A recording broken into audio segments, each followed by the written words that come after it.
And here's I will show you how to insert memory card in your Samsung Galaxy A16 mobile phone.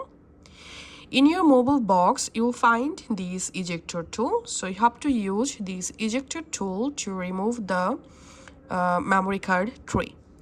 So all you have to need,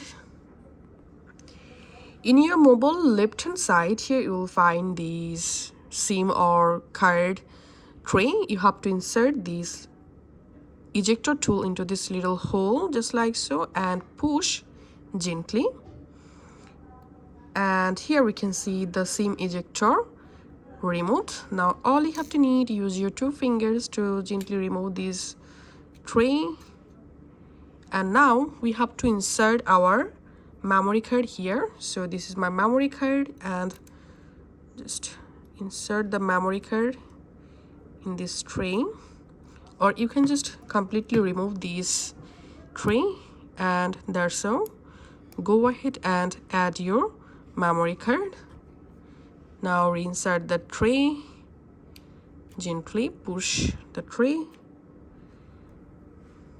Once inserted, let's go to Files app, and here under storage we can see the SD card is showing now. It's mean I've successfully inserted my memory card. So this is how you can actually do it. Thanks for watching.